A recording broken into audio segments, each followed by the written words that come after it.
Okay, here comes the second part of this one. Why do they hate the black guy?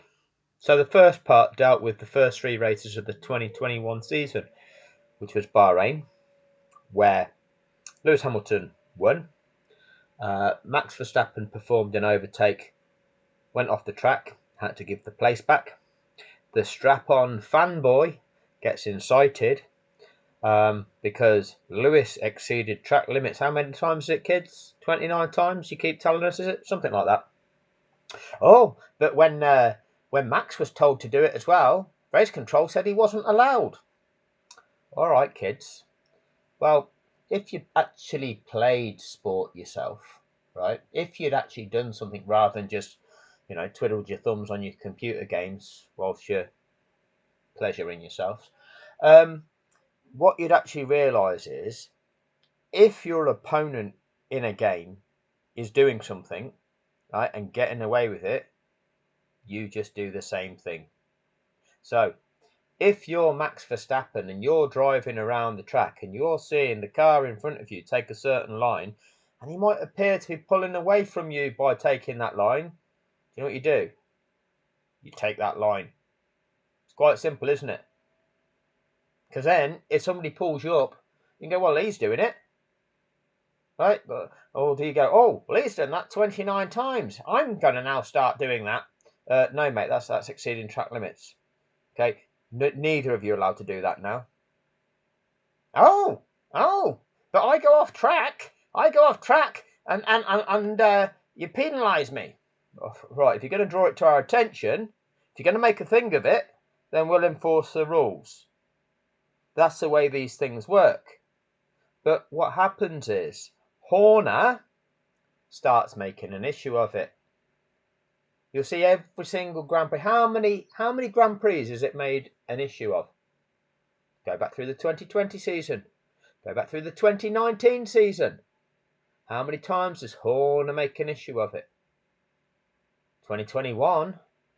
Oh, Hamilton's allowed to do this, but we're not. How hard do... Oh, you had no luck, Max. You had no luck all season. Rightio. It's all part of the narrative, isn't it? Poor old Max. It's all going wrong for Max. Everybody's against Max. Or are you just trying to incite the crazies, incite the anti-Hamilton regime, the pro-Verstappen thought process? Okay, but that's what happened. And you've got Brundle and Crofty at Bahrain saying, oh, did Lewis Hamilton force Max off the track there? Oh, Max's tyres were just on the outside of the curb there. Trying to validate Max, trying to say that he was okay. Well, it still exceeded the track limits. The edge of the curb, Martin. The edge of the track is the white line, okay, that's touching the track. The edge of the curb's like a foot and a half to the left of that on that particular occasion. That's well off the track. And he was nowhere near the curb. So you're lying, trying to validate. Then we moved on to Imola, the rolling start after the red flag. As you've just seen, if you've watched the rules of engagement video, the example there where Verstappen on that first lap runs Hamilton off the track. He's got a car on his outside alongside him going into that chicane. Okay, two cars can make it through there. Verstappen runs the other car out of room by running across the track and cutting it off, shutting him off. The other car has to move out of the way, otherwise there will be a certain crash. That is not okay. When there is a car there on your outside or on your inside, you've got to give them track room. And you've got to take a line round there that allows them to take a line around there as well. That's the way it works. Martin Brundle says Max had the racing line there. We then moved to, where's the third one that was? It was Portugal, wasn't it? So Max takes a place off the road. Oh, Max was okay for track limits there, but Lewis behind was, he was off the track. And you could clearly see the still shot of Max being off the track. And then later on, Lewis retakes him. Now these three, on all of these three races, on not any of them, was it it was imperative that on lap one car needed to overtake the other, because then that would determine the race result. Because we get to Silverstone, the 10th race of the season, and they tried to spin the narrative. Lewis was desperate to overtake Max on that lap 1, because if he hadn't have done so, then Max would have just run away with the win. That is the narrative they try to convince you of Lewis Hamilton's desperation. You didn't see that in those first 3 races. You're not going to see it in these 3. So we're going to go through Spain. We're going to go through Monaco, which you know you're not going to see. Well, Monaco is the race where you need to overtake them into turn 1. Otherwise, you're not going to win. Azerbaijan. And you're going to see what happened. So we'll start up with Spain. Now, you've seen with Spain from the rules of engagement video what actually happened on lap 1, going into that first turn on lap 1. So Hamilton is ahead. Max has not made it to being halfway alongside Hamilton. They get to the braking zone for the corner, and if you're not halfway alongside the car that you're trying to overtake by that braking zone, the other car, the car ahead, it's their corner. You have to yield. You have to put your foot on the brake. Max doesn't do that. He carries on, carries the speed, sends it up the inside, dive bombs, meaning that Lewis Hamilton was entitled to that corner, entitled to be on the line that he'd picked to go around that corner, and a car runs into that space, making Hamilton have to take avoiding action. Otherwise, there would be a certain collision. That is not acceptable. It's dangerous. That's why you have rules of engagement.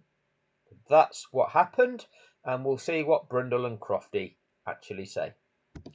Right, so here we go then. Start of the Spanish Grand Prix. From pole down towards the first braking zone. 5 lights ahead of the drivers.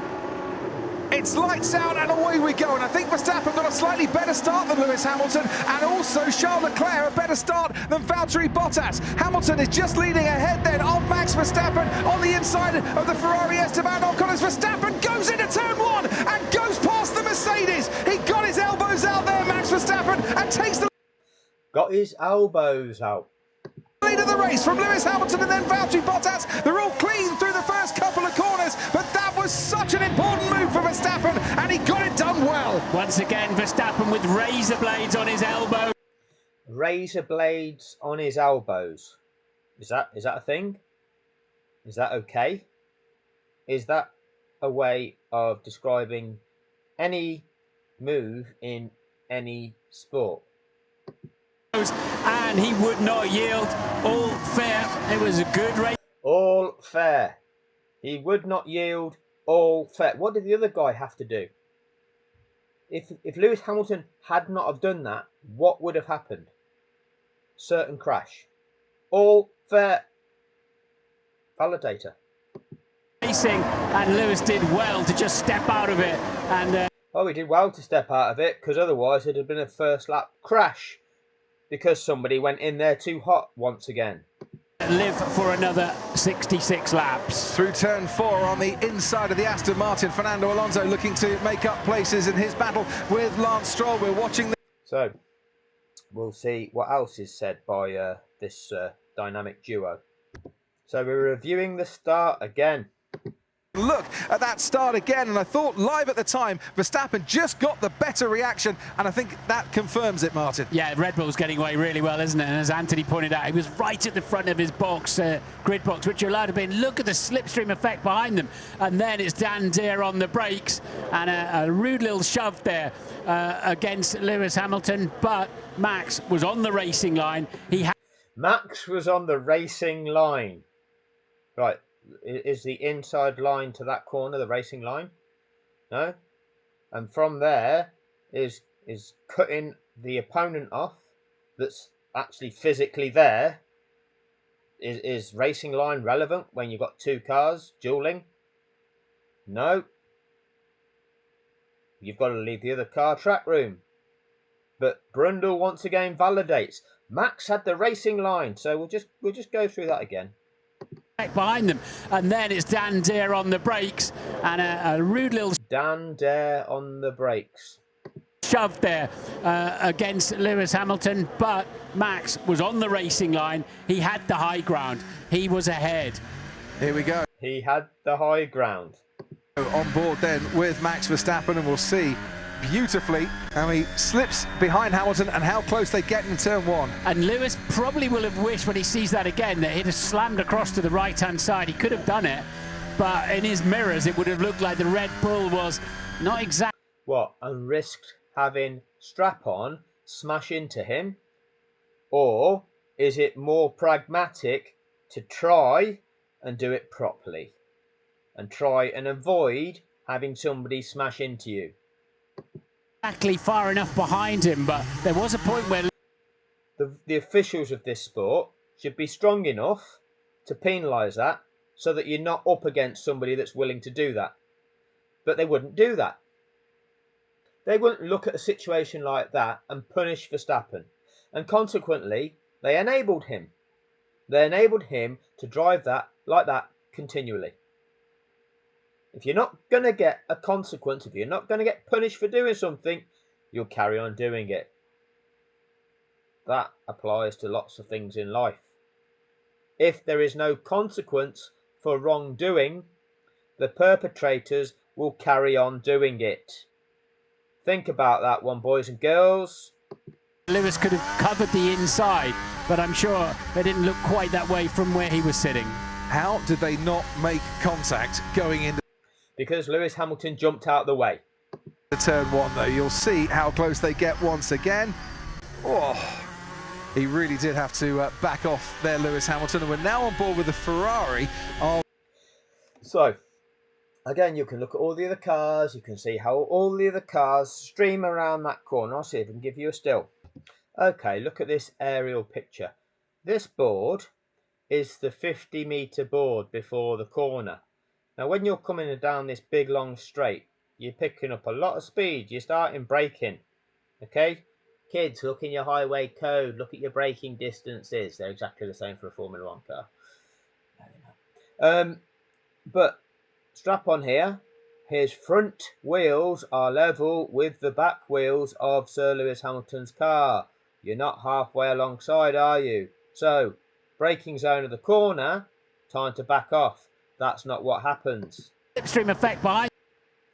Okay, he carries on. Lewis Hamilton, the racing line, right? The racing line is this dark line that you see in here, okay, with all the rubber on it. That's the racing line. What line is Max Verstappen on that Martin Brundle says? Oh, Max had the racing line there. No, Lewis is entitled. That Max should have backed off. Lewis is entitled to go and try and clip this apex here. Look at all these cars back here.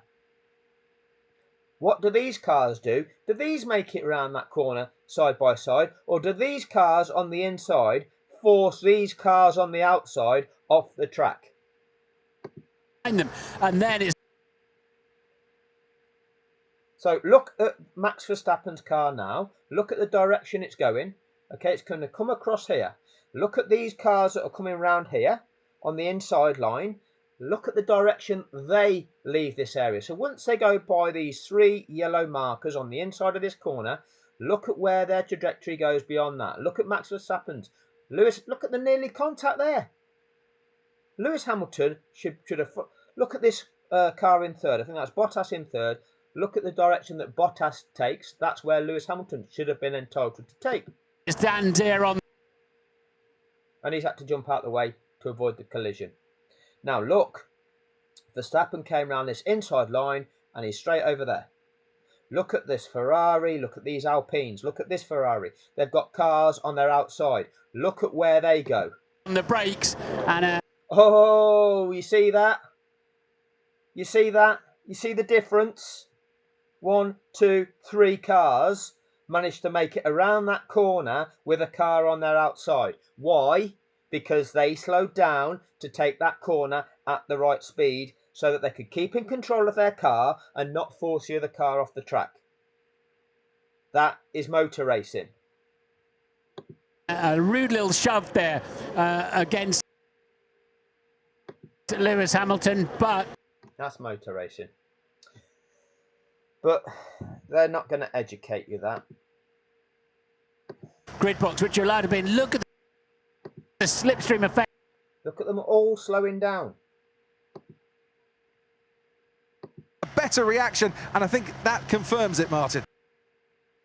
Okay, they're all slowing down. Yeah, Red Bull's getting away really well, isn't it? And as Anthony pointed out, he was right at the front of his box, grid box, which you're allowed to be in. Look at the slipstream effect behind. They're all slowing down. Okay, this is the point where you're going to change direction. Okay, this is the point where you're going to come down this track. Most of them will come down this line here. Okay, close to the left-hand side of the track. You can see where all the rubber is. Okay, and then when that rubber starts going around the curve, okay, you've done your braking, and you've done your braking by here. You've done it before then. You're at the 50-meter board. If by the 50-meter board you're not more than halfway alongside or more, back off. But Verstappen doesn't do so. Okay, look at where these cars are relative to the cars that they're up against at that point in time. Who maintains their line? Who backs off? Behind them, and then what does this Alpine do here? And it's Dan Deer. Oh, does it carry on, or does it tuck in behind the Ferrari? On the brake. Oh, it tucks in behind the Ferrari, doesn't it? And a rude little shove They make it around. there. Which of them cars has to deviate? Which of them cars has to deviate? He was right at the front of his box, grid box, which you're allowed to be in. Look at the slipstream effect behind them. And then it's Dan Deer on the brakes. And a rude little shove there. One driver forces the other car to have to take evasive action and gets away with it constantly. Right, but did that determine the result of the race? Let's have a look. This looks like he can move across the track a little bit better now. And has he? Oh, and Verstappen pits. Verstappen pits. You saw the tyre performance graphic, both drivers pretty even, but Mercedes have opted to carry on as Verstappen pits. Who'd have thought the drivers change position when it comes to the pit stops? I thought that if you overtook the other car on lap one of the race, then the car that's then would just run off and into the lead, and that would be it, race over. They'd get 25 points. The other car would be guaranteed to get 18 points, because this is what you tell us at Silverstone, and this is what you tell us at Abu Dhabi, right? This is how Formula One racing works, isn't it, Sky Sports? Yeah? But no. So we're now on lap 25, and Lewis Hamilton is back in the lead. So we get to lap 28 of 66. Trying to make another move up as Okay, Lewis, box. as Hamilton comes in for his pit stop. Karun, to you. Yeah, all the tyres are here, unlike the Red Bull situation. The team nice and early. Hamilton gets a clean entry into his pit box. No problems here, always on track. That's a super stop from Mercedes. Lots of fist bumping here from the mechanics. 2.7 seconds. Max Verstappen was 4 seconds. Red Bull think they're safe in this pit stop to the threat of Mercedes, and they are, because there goes Verstappen down the straight as Hamilton comes out. But Hamilton will be on tyres 5 or 6 laps fresher. 5 laps fresher at the end of this race as Charles Leclerc finally stops as well. And a smart pit stop from the Ferrari crew. There's a nice gap that has opened up for Charles Leclerc, who should. So, come the end of the race, Lewis will be on 5 lap fresher tyres, won't he? But now, what is he behind? He's now 6 seconds behind. So, what happens now? Let's listen to what's going on the radio. The track. Oh, it's insane, man. That's so much more grip. Oh, that's going to feed confidence. That'll be fed straight back to Lewis Hamilton. Yeah. Oh, he's pitting. Oh, he's pitting. So, wow. Mercedes committing then to the 2-stop strategy and pitting right now. So, has that caught Red Bull unawares? They'll certainly have some more grip now. What a strategy move by Lewis Hamilton and by Mercedes. They had 2 sets of the medium compound tyre at their disposal. Could be Hungary all over again here. Yeah, Hungary 2019, where... Oh, no, we've not done the Bottas bowling yet. They've caught them unawares, and they'll have to pit Verstappen now, surely. But he was less than a second behind, wasn't he? He'll gain that on the outlap. He's got a lovely clear track, just Mick Schumacher a couple of corners ahead of him. So Hamilton then can get track position with this. We mustn't forget Bottas, he will still... So, let's look at this. Hamilton's pitted, so for a second set of mediums, and he's now almost 24 seconds behind Verstappen. This is lap 43 of 66. 23 laps to go, 24 seconds behind. I wonder what's going to happen now. I wonder. Let's have a look. Actually, there's quite a queue behind Alonso. And this is the battle for the lead. Max Verstappen and Lewis Hamilton. The gap now, as you can see on your screen, is half a second. When Lewis Hamilton came out of the pits from his second stop, the gap was over 22 seconds. Verstappen is struggling here. Hamilton is right on his tail. If you remember last time out, Hamilton passed Max Verstappen on his way to victory in Portugal. Is he going to do it again here in Spain 7 days later, getting showered in rubber from the rear of that Red Bull? Hamilton goes around the outside at turn 1 and the charge is complete. Hamilton, by making an extra stop, has been given the opportunity by Mercedes to go on and win the race, and he now leads on lap 60. Surely Red Bull will now stop Verstappen, try to get a World Championship point for fastest lap. Defend, he's got a gap to Bottas if they want to do that. Oh, who'd have thought? I thought, you know, because I don't know anything about Formula One, and I just watched the Silverstone race, and from what they were telling me there, unless Lewis Hamilton would have overtaken Max on the first lap, then he had no chance of winning, because Max would have just ran away with it. So because Max overtook Lewis on the first lap here, what happened there? And Lewis has done an extra pit stop as well, getting 24 seconds behind. Ooh, I don't know how Formula One works. Maybe the experts can help me. This year, that's for sure.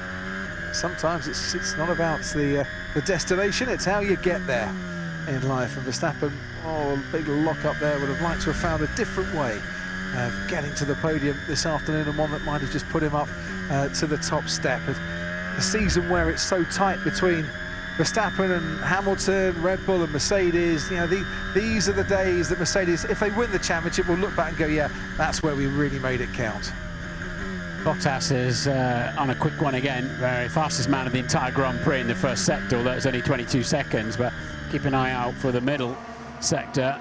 An 18.1 is a pretty handy lap time, and Bottas middle sector is probably not going to be good enough, but that's a good time to try to beat that Max has set there for that extra World Championship point. Meanwhile, Lewis Hamilton on his final lap, lap 66 out of 66.